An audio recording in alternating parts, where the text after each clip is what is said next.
दोस्तों सुबह सुबह जब सूर्य की किरणें हिमालय की चोटियों को गुदगुदाने लगी तो उत्तराखंड के एक छोटे से पहाड़ी गांव सोनापुर में हलचल शुरू हो गई।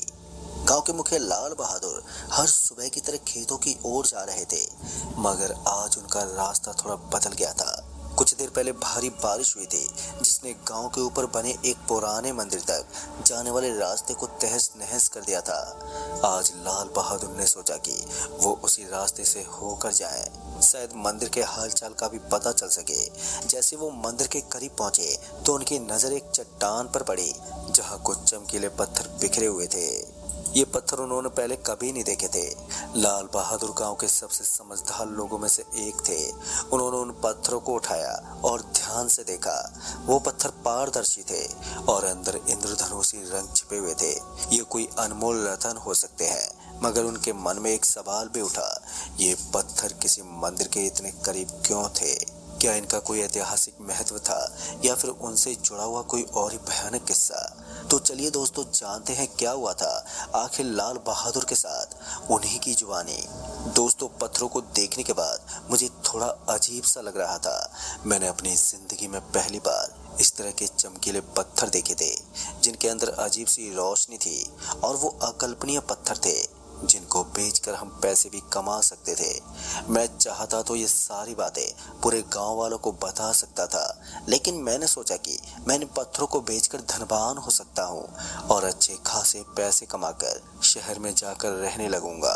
इसलिए मैंने गांव के किसी भी आदमी को इनके बारे में बताना ठीक नहीं समझा, और फिर वहां से कुछ पत्थरों को उठाकर अपने कस्बे की ओर चल दिया। वो रास्ता पूरी तरह से टूटा हुआ था, तो उस रास्ते पर गांव के लोगों का आना जाना बहुत ही कम लगा रहता था। ऐसे में मैं भी रात के समय ही जाकर उन पत्थरों को इकट्ठा कर सकता था। अब मुझे इंतजार था तो शाम के 8 बजे का। जैसे ही रात का वक्त होता तो मैं अपना बोरा लेकर वहीं पहुंच जाता। दिन के उजाले को काली रात ने अपनी चादर के अंदर ढक लिया था और अब चारों तरफ पूरी तरह से अंधेरा भी छा गया था। आसमान में हल्के हल्के तारे टिमटिमाते हुए नजर आ रहे थे, और इसी बीच में खतरे के फंदे को अपने गले में फंसाने के लिए उसी तरफ चल पड़ा जिस तरफ मुझे वो अजीबोगरीब पत्थर नजर आए थे। दोस्तों, वो चमकीले पत्थर जिन्हें देखकर मेरा मन मोहित हो गया था। मेरे हाथ में एक बोरा था जिसके अंदर मैं उन चमकीले पत्थरों को डालकर लाने वाला था।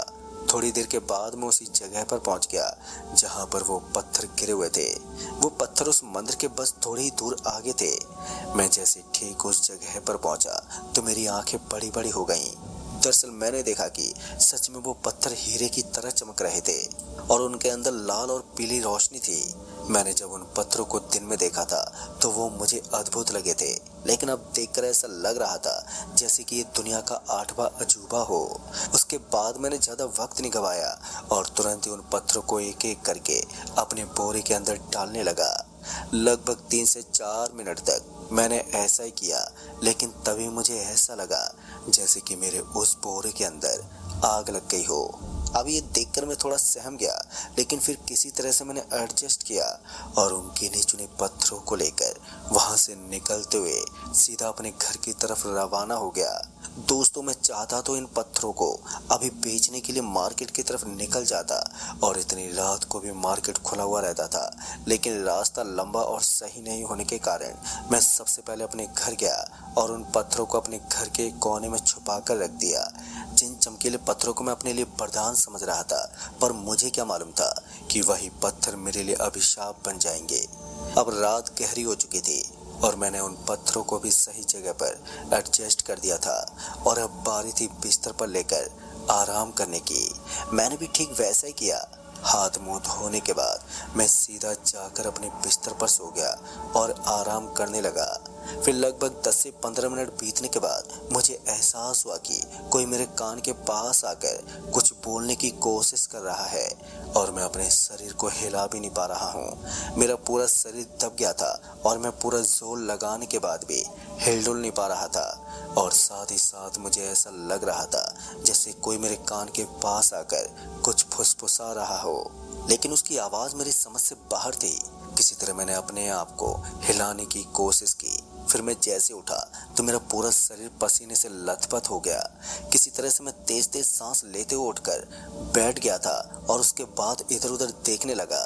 तभी मेरी नजर मेरे घर के दरवाजे पर पड़ी। मुझे अपने घर के दरवाजे पर कोई नजर आ रहा था और देखने में ऐसा लग रहा था कि वो कोई इंसान हो जिसकी हाइट लगभग 7 फुट की थी। यूं ही देखते देखते पता नहीं कब वो मेरी आंखों से ओझल हो गया।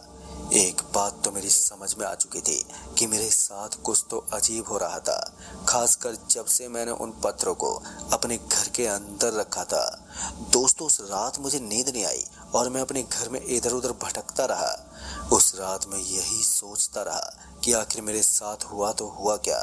मुझे बस जल्दी से इन पत्थरों को अपने घर से बाहर निकालना था, क्योंकि ये सब इन्हीं की वजह से हो रहा था। इन पत्थरों को बेचकर मैं आजाद होने वाला था। जैसे तैसे वो रात कटी और सुबह का वक्त हुआ। तो जैसे ही सूरज ने आसमान में डेरा डाला तो उसके बाद मैं उन पत्थरों को लेकर सीधा मार्केट की तरफ निकल गया। हालांकि मेरे अंदर भी थोड़ी बेचैनी थी, लेकिन मैंने हिम्मत जुटाई और फिर सीधा मार्केट में पहुंच गया। मार्केट में पहुंचकर मैंने अपने एक जानकारी योगेंद्र जी को वो पत्थर दिखाए। जैसे योगेंद्र जी ने उन पत्थरों को देखा तो उनकी भी आंखें फटी की फटी रह गई। दरअसल उन्हें भी विश्वास नहीं हो रहा था कि ये पत्थर हो सकते हैं। उसके बाद उन्होंने उन पत्थरों को मुझसे कुछ पैसों में खरीद लिया। जैसे उनकी बिक्री हुई तब जाकर मुझे चैन की सांस मिली। फिर मुझे लगा कि अब मैं वहां पर पड़े हुए बहुत सारे पत्थरों को बेचकर बहुत सारे पैसे कमा सकता हूँ। लेकिन उम्मीद का ये दिया कब मेरी जिंदगी में आग की कयामत खड़ी कर देगा, इसके बारे में मैंने सोचा ही नहीं था। जो काम मैं बड़ी आसानी के साथ करने में लगा हुआ था, वो काम लगभग 7 दिन बीतने के बाद मेरे लिए पहाड़ समान हो गया। मैं ठीक उसी मंदिर के पास वाली जगह पर जाता तो मुझे पत्थर तो मिल जाते, लेकिन अब मुझे ऐसा लगता जैसे कि मैं कुछ गलत कर रहा हूँ जो मुझे नहीं करना चाहिए। दोस्तों, ये 7वां दिन मेरी जिंदगी का सबसे खतरनाक दिन होने वाला था। उस चांद की हल्की हल्की रोशनी में मैंने अपने बोरे में उन पत्थरों को डाल दिया, लेकिन इस बार मैंने जैसे उस छोटे से बोरे को उठाया तो मुझे महसूस हुआ कि उस बोरे का वजन अब पहले से ज्यादा बढ़ गया है। मैं उसे उठाने की कोशिश तो करता, लेकिन मेरे हाथ पैर जवाब दे देते। लगभग 3 से 4 बार मैंने उसे उठाने की कोशिश की, लेकिन हर बार मैं नाकाम रहा। जहां चांद के उस हल्की फुल्की रोशनी में मैं अपनी परछाई को देख पा रहा था, तो मुझे ऐसा लगा कि मेरे पीछे मुझसे भी लगभग 10 गुना बड़ा कोई आदमी खड़ा है। एक बार के लिए उस भयानक नजारे को देखकर मेरा बदन कांप उठा, लेकिन फिर मैं जैसे धीरे धीरे पीछे की तरफ घूमा तो मेरी आंखें फटी की फटी रह गईं। दरअसल मैंने देखा कि मुझे वहां पर कोई भी दिखाई नहीं दे रहा था, और फिर जब मैंने अपनी परछाई की तरफ देखने की कोशिश की तो मेरी बेचैनी और बढ़ गई। अब मुझे वहां केवल अपनी ही परछाई दिखाई दे रही थी। इतने में ही मेरी नजर एक सफेद रंग के बोर्ड पर पड़ी, और जैसे मैंने उस सफेद रंग के बोर्ड को देखा तो मैंने पाया कि उसके ऊपर कुछ लिखा हुआ था। पहले तो वो उर्दू भाषा में नजर आ रहा था, लेकिन जैसे जैसे मैं उसके करीब गया तो मैंने देखा कि उसके नीचे हिंदी भाषा में कुछ लिखा हुआ था। फिर जब मैंने बड़े ध्यान से उसको पढ़ना शुरू किया तो मुझे पता चला कि ये बोर्ड किसी मौत पर बनाया गया था और श्रद्धांजलि के रूप में उसके ऊपर फूल बरसाए गए थे। पर मुझे नहीं मालूम कि उन फूलों और पत्थरों के बीच में क्या संबंध था, लेकिन एक बात मैं अच्छी तरह से समझ गया था कि आज मेरी मुलाकात एक भूत से हुई है। मैं इस वक्त उस भयानक जगह से निकल जाना चाहता था, लेकिन अभी अभी मेरे साथ हुई ये घटना मेरे दिल में इस कदर तबाही मचा रही थी कि मेरे हाथ पैरों ने अब मेरा साथ देना छोड़ दिया था। साथ ही मुझे ऐसा लग रहा था जैसे कि कोई है जो मेरे आजू बाजू में मौजूद तो है, लेकिन मैं उसे देख नहीं सकता था। अब मैं मन ही मन भगवान से अपनी जान की भीख मांग रहा था, लेकिन मुझे क्या मालूम था कि अभी तो खतरों की शुरुआत हुई है। मुझे जिंदगी भर अभिशाप की दुनिया में जीना है। जैसे तैसे मैं अपने आप को सुरक्षित करते हुए वहां से निकला और उस बोरे को लेकर अपने घर पहुंच गया। मैं जैसे ही अपने घर पहुंचा तो मुझे महसूस हुआ कि मेरा पूरा बदन टूटा हुआ था।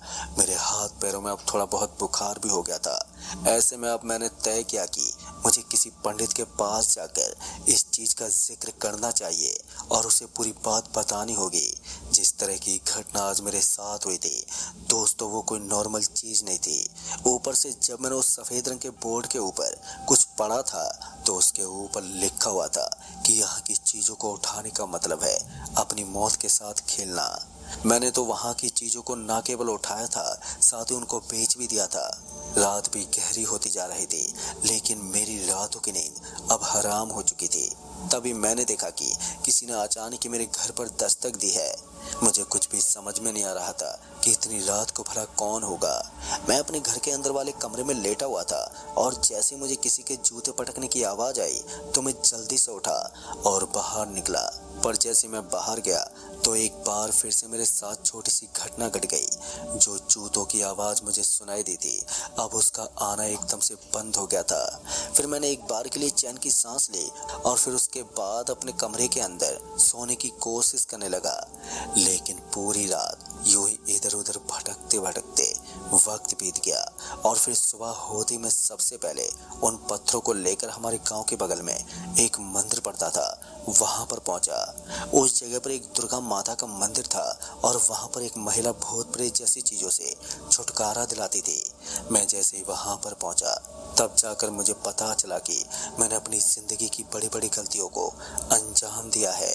दरअसल मैं जिन पत्थरों को बेच रहा था वो किसी की समाधि पर बनाए गए पत्थर थे। उन पत्थरों को बहुत महंगा बताया गया था, शायद वहां किसी महान व्यक्ति को दफनाया गया था और उन पत्थरों की कीमत बहुत ही ज्यादा थी। अब ये सुनने के बाद मेरा तो दिमाग ही चकरा गया और उसके बाद मैं वापस से अपने गांव लौटा तो मुझे पता चला कि हमारे गांव में बिमलेश काका रहा करते थे, जिनका परिवार बहुत बड़ा था और उनके पास पैसों की कोई कमी नहीं थी। वो इतने अमीर थे कि 5 गांव पर राज किया करते थे। लेकिन उनकी मौत के बाद उनके परिवार वालों ने उनको दफनाने के बाद बहुत ही महंगे पत्थरों से वहां पर एक विशाल बोर्ड सा बना दिया। कहते हैं कि उस जमाने में उन पत्थरों को भारत के सर्वश्रेष्ठ पत्थरों में गिना जाता था, पर मुझे नहीं मालूम कि इसके पीछे की क्या सच्चाई थी। लेकिन गांव का मुखिया होने के बावजूद मेरी इन हरकतों ने मेरी इज्जत को पूरी तरह से खराब कर दिया था और धीरे धीरे मेरी स्थिति भी अब बिगड़ने लगी थी। जहाँ पहले मेरा शरीर एकदम हट्टा कट्टा हुआ करता, तो वहीं अब मेरे शरीर में मुझे कमजोरी महसूस होती। दुर्गा माँ के उस मंदिर के पुजारी ने मुझे बहुत सारे नुस्खों के बारे में बताया था ताकि मैं अपनी जान बचा सकूं, लेकिन उनसे कोई फायदा नहीं हुआ क्योंकि वो अभिशाप अब पूरी तरह से मेरे ऊपर लागू हो चुका था। उस पुजारी ने बताया था कि इस अभिशाप के लागू होने के बाद हम कोशिश कर सकते हैं, लेकिन इससे बच पाना बहुत ही मुश्किल है। उस पंडित ने मेरी सहायता करने की तमाम कोशिशें की, लेकिन मैं उस अभिशाप से बच पाने में नाकाम रहा और धीरे धीरे मेरा शरीर मेरा साथ छोड़ने लगा। आखिर में जब मुझे लगा कि अब मैं अपनी जिंदगी के साथ हाथ धोने वाला हूँ, तो फिर मैंने फैसला किया कि मैं उसी जगह पर जाऊंगा और आखिरी बार अपनी आखिरी कोशिश को अंजाम दूंगा। दोस्तों, वो शनिवार की रात 12 बजे जिस तरह से उस पंडित ने मुझे बताया था, मैंने वैसा ही किया। मैं सबसे पहले ठीक उसी जगह पर पहुंचा जहां से मैं पत्थर उठाया करता और फिर मैं वहां पर एक दिया जलाकर वहां पर दफनाए गए उस आदमी से माफी मांगना शुरू कर दिया।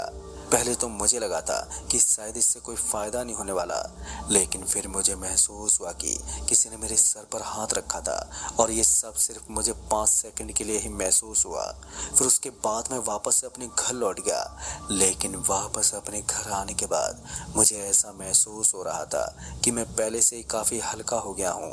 आप यकीन मानिए, उस रात के बाद मैं वापस से अपनी नॉर्मल जिंदगी में पहुंच गया।